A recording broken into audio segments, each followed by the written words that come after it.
My god, did I just hear a fucking loud... I think I almost just flashed my dick to the camera. That wouldn't be good. I also forgot that I had an image of my dick directly sitting on my desktop. But, the rain is really going right now, and the thunder... I heard a fucking loud, lightning strike right outside my window. Like, I heard it crash down. And I'm gonna unplug everything in my room in a moment here, but it sounds like it's calmed down for a moment. Um, it's funny, I always find myself wanting to go outside during events like this, and then I just never do. Because obviously, it's kind of dangerous to be out during a thunderstorm, especially the really big kinds of thunderstorms that we get here. I mean, tornadoes, thunderstorms, the rain is pretty much constant. Well, I wouldn't say constant, but it goes pretty often throughout the year in this part of the US, and it's not great. I mean, it's great for me because I like the rain, but it's not great in the sense that it often comes with thunder. The odd thing about that, though, is that, like, we didn't used to get all that much thunder a couple years ago. Even like 5, 7 years ago, we didn't get all that much thunder here, but now, it's quite a common thing. It's quite a common thing. I've been thinking about this idea of RAGE. I'm talking about the acronym here, Retire All Government Employees. It's a really dumb idea, but it's what they're doing in my country right now. Actually, I don't want to make the video about that. That's a topic for a separate day.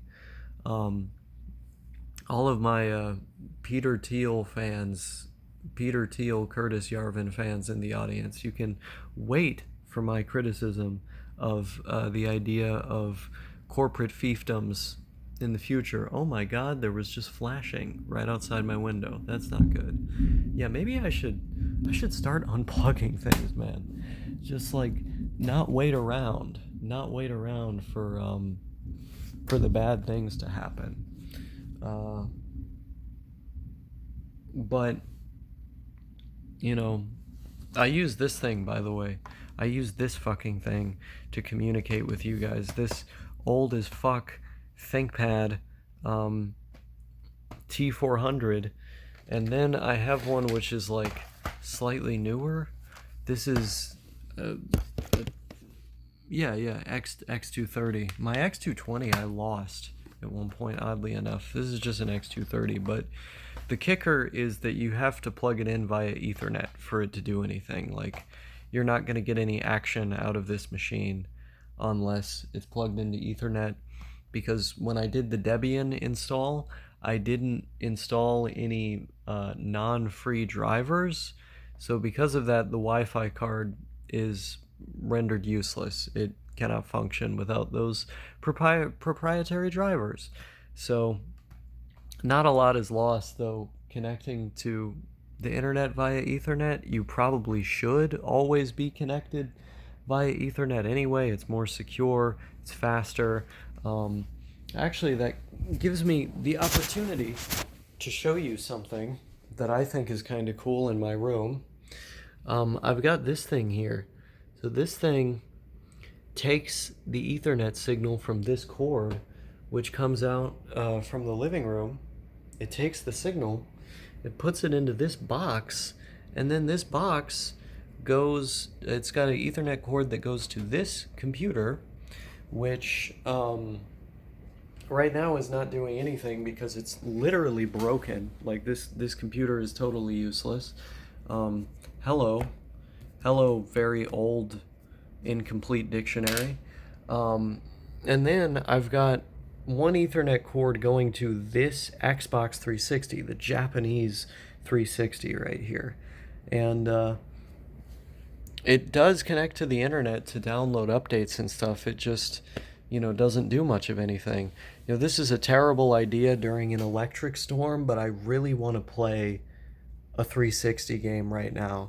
I'm not going to, because I don't want this thing to get hit by lightning, but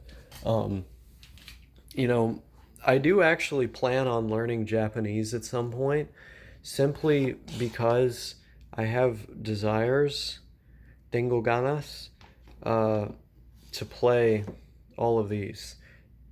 Um, I wanna play this game, and I wanna play this game, and I wanna play all of the. I mean, most of these you don't have to read the text very much in order to play, but some of them have quite a bit of story content, like this Love Live game. That's got story content. I can't play any of this stuff and understand it right now. Um, but that is a mission for another day. You know, if I'm going to learn Japanese, I need to learn it in Spanish. Like I've got I've got this Heisig book that I've had for years now, actually, from the first time that I tried learning Japanese back when I was like 14, and I got a huge amount of use out of it. The second time that I tried learning Japanese when I was 17, but ultimately that didn't go anywhere. You know, I ended up learning 1,500 thereabouts of the kanji my second go around, because I was putting hours and hours and hours into studying them every day.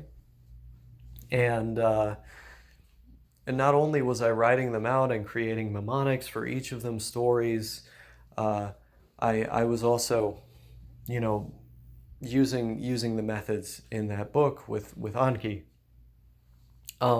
which worked out for me very well.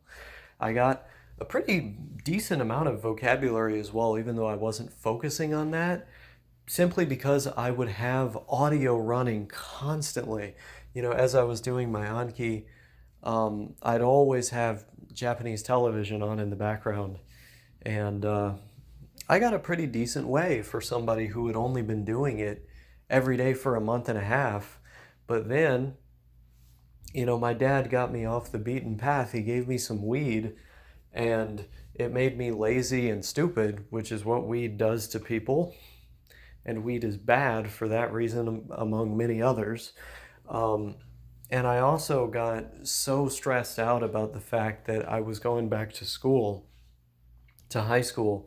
Like, I didn't want to interact with other people. Of course, I had time when I wasn't at school to actually do the work, but I would come home so depressed and sad from having to be around other people that I wouldn't be able to sleep. So I would be going to school every day without actually sleeping the night before, or I would get only like 2 hours maximum. It's kind of crazy how I survived through that time. I'm not gonna lie. Like, I almost didn't. Like, I was ready to straight up off myself, but I ended up being okay. Um, and the Japanese learning books that I have are from that time. Like, they're a product of that time in my life to an extent. Some of them are from before, like I said, but others, you know, I got around that time that I was learning. And even though I was pretty perfectionistic about the craft and the trade, um, back then I was still having a lot of fun. I was having so much fun with the process of language acquisition. But after that experience, you know, I really went into like a deep form of teenage melancholy and depression, and I didn't come back to it. You know, back then I didn't know how to bounce back, and I didn't, critically speaking, I did not know how to do things in spite of whatever I felt in the moment. You know, nowadays, a crucial part of me feeling better when I have a problem is not letting my moods control me. You know, doing things in spite of how I may be feeling in that individual moment really helps me get over whatever I'm dealing with. Because if I can do something positive that I like to do, then that'll kind of take me out of the negative place that I'm in, and then I'll get better. But back then, I did not know how to do that really, unless I was just playing video games. And I had a couple video games in Japanese, but I couldn't, you know, read the bulk of it. because I had all these characters in my mind without, fully understanding them in context. I could recognize them, read them, write them, sort of had the vague idea of what they were, but you know, as to actually how you put it all together, I was still forming that. And, that left some blind spots for me. And nevertheless, I couldn't I couldn't feel the motivation. Um, Man, it's so late at the night for me. I should be asleep by now, but that thunder, which appears to be gone now, really had me jumping. Um, Not even so. I don't know why I said it had me jump. I'm so used to hearing thunder all the time. It's like impossible to scare me. But what's no thank you messaging me about? Oh, okay. He just sent me a message that said, "This is nothing but a simple misunderstanding. Hello, no thank you." Yeah, we have a lot of those because we're both autistic, but somehow it always ends up being funny and cool. I love that guy. But I don't even remember what we were talking about that ended up being a misunderstanding. Um, but yeah, I'm sleepy. I'm incredibly tired, but I'm pushing on until it's my bedtime. Oh yeah, Japanese. So, um, I did not possess the motivation to continue. And I was very moody, very teenage, very melancholic, very edgy, very, perfectionistic back then. And I didn't, jump back into the language stuff.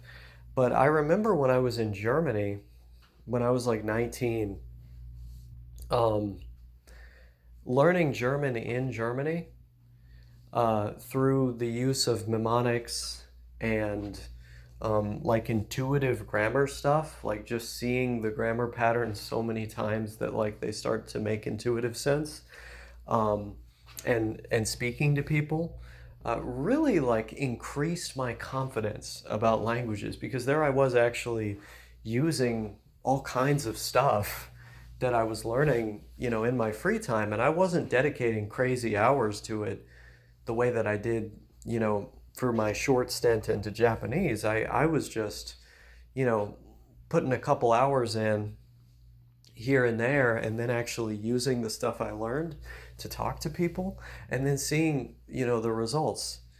Obviously, it helped that I was in love with somebody who spoke German and was from Germany. That's going to help a lot, but um, it made me feel really confident about myself. It made me feel really smart, being able to do that. And of course, now I know there's not anything particularly unique about being able to learn a language or speak a language. It's not like some incredibly impressive thing, it's something anybody can do. But there was like a time when I believed, like, am I just too dumb for this? I'd ask myself that. Can I not do this? Um, and that raised my confidence, that experience. But obviously, I didn't continue learning German after, we broke up, as fun as I found it. Um, and I wasn't doing languages for a while. But then, somewhere around the starting point of last year, I start the hardcore Spanish immersion and I just don't stop. And now here I am today. And so I could easily see myself getting the same books that I have in English on Japanese, just getting the Spanish versions. Get the Spanish version of Tay Kim's Guide to Japanese Grammar. Get the Spanish version of the Heisig books and the Genki workbooks and all of that good stuff. And then go through it that way, you know? That being said, I am not nearly as interested in Japanese, despite the amount of content that I have in the language, um, as I am in, for example, Serbian or Portuguese. Those are both languages I've always wanted to learn. And Japanese was kind of a bucket list language for me, but it wasn't like a language I was falling over myself to learn, which might sound really, confusing because it's like, oh, hey, dude, you have all of these imported video games, right? You have these Japanese games, you have these Japanese consoles. You've got the Famicom, you've got the Sega Saturn, you've got the Japanese 360. Of course, of course, you, of all people, would want to learn Japanese, right? And it's never been a language that's appealed to me that much. I mean, to the extent that I've had motivation to learn it, it's been strictly to consume, that kind of fantastical, immature media. But on the same token, there's content which interests me in some ways a lot more in Spanish and in Portuguese, in the form of like telenovelas, in the form of classic works of literature, political podcasts, primary sources for historical documents, or just information related to political events throughout Latin America. Um, and obviously podcasts related to the history and politics of the region.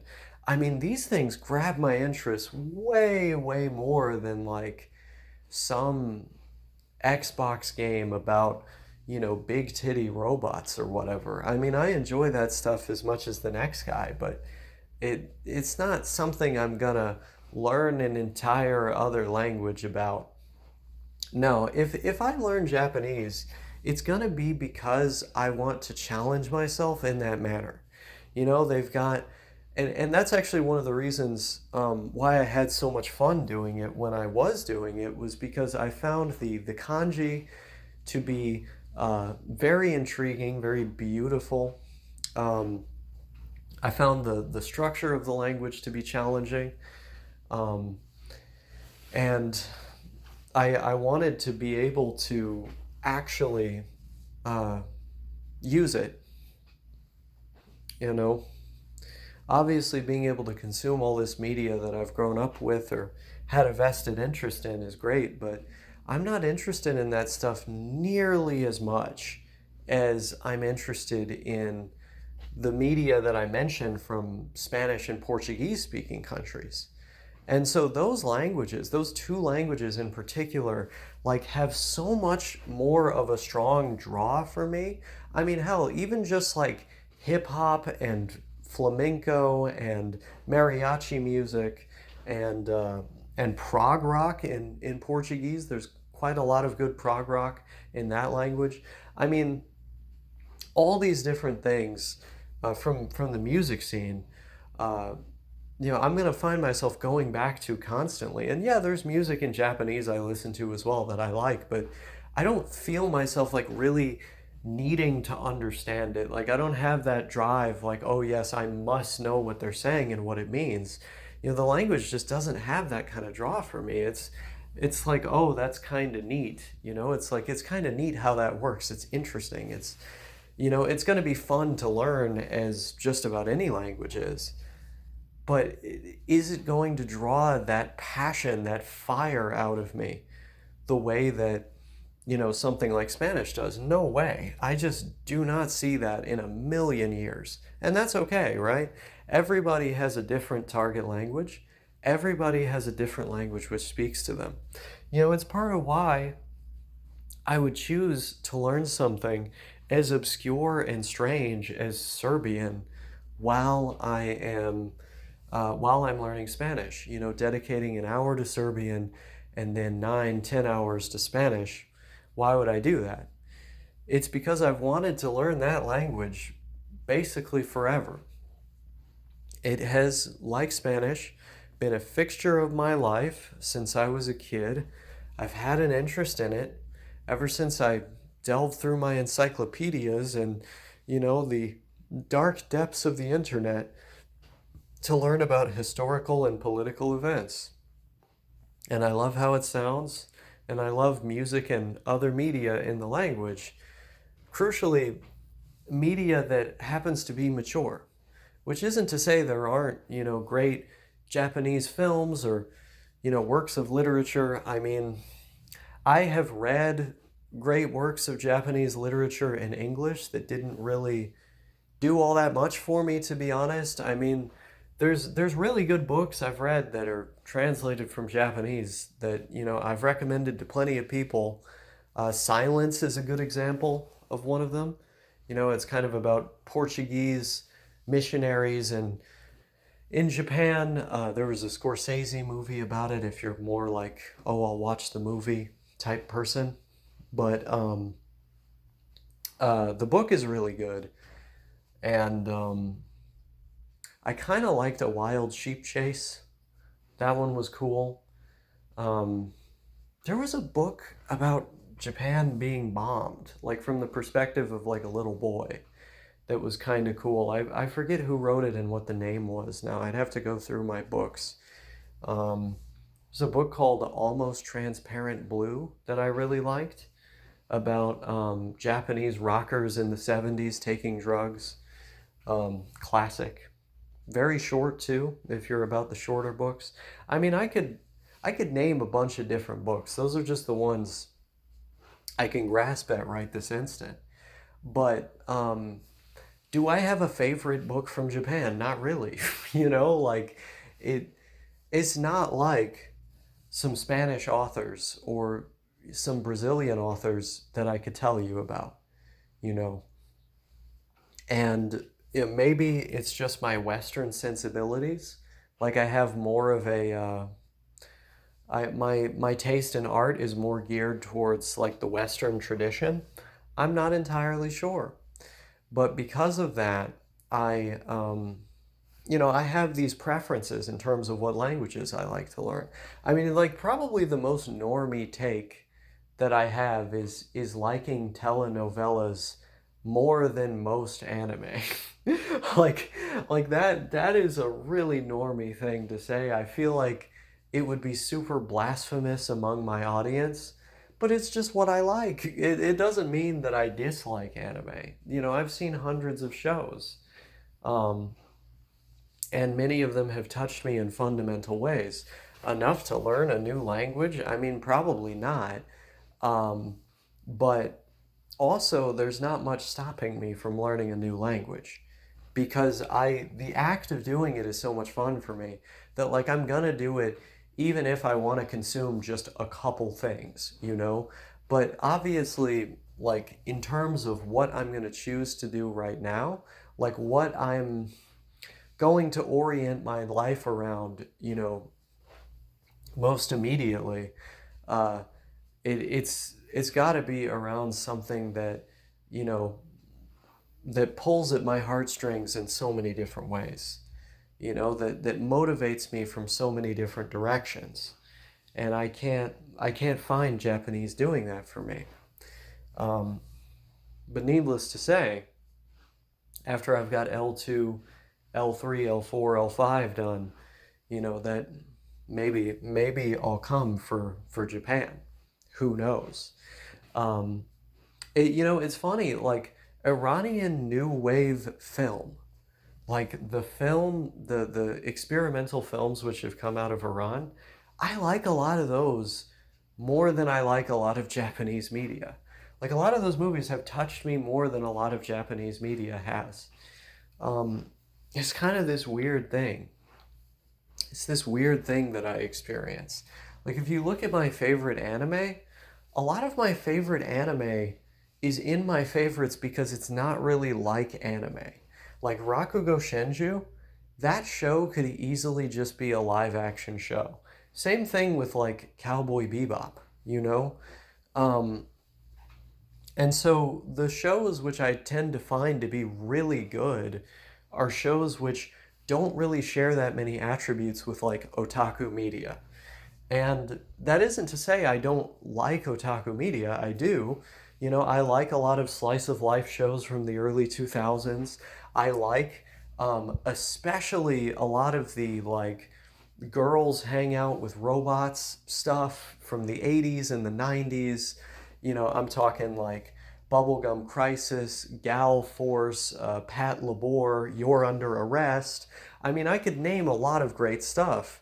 Um, Mad Bull 34 is a classic. Not really like, I don't think that's really otaku oriented. It's just based, but um, I could name a lot of stuff to you that's more old school that I really like. But like I said, I love Ashita no Joe, Legend of the Galactic Heroes, fucking Cowboy Bebop, Rakugo Shinju. Like the shows that I really love are not the shows that you're gonna see on some otaku form, most likely. Do I really need to learn Japanese to understand the nuances of those things? I mean, I'm sure it would help, but I feel like a lot of that media is pretty like universally relatable, right? Um, so I don't know. I don't really know what the point of this video is. I feel like I'm all over the place with this one. Um, Needless to say, I do like Japanese a lot. I think it's a cool language, but I don't like it so much that I would put it over learning other things. Um, when those languages, the culture, and the history around them entice me so much more, and I feel like I get a lot more out of knowing them. A lot more bang for my buck, as they say. And obviously, like when you're learning a language, you have to kind of prioritize like what will mean the most to you. Otherwise, you're not going to go through with your project. And on reflection, I think that is part of why I didn't go all the way with Japanese or Aleman, or some of these other projects that I started. Honestly, I think I probably would have went all the way with Norwegian if I had just been uh, given some positive encouragement when I was a little kid trying to learn that. Um, because I do really like that language. I really like Swedish as well. Like straight up, I would go to Swedish or Norwegian, two languages that like most of the people who speak them natively already know English. I would learn one of those over learning Japanese just because I like them so much more, you know? Um, so maybe I'm just a Westaboo. Maybe I am just a simp for the Western world. um, I could very well be. It's that familiarity. Who knows?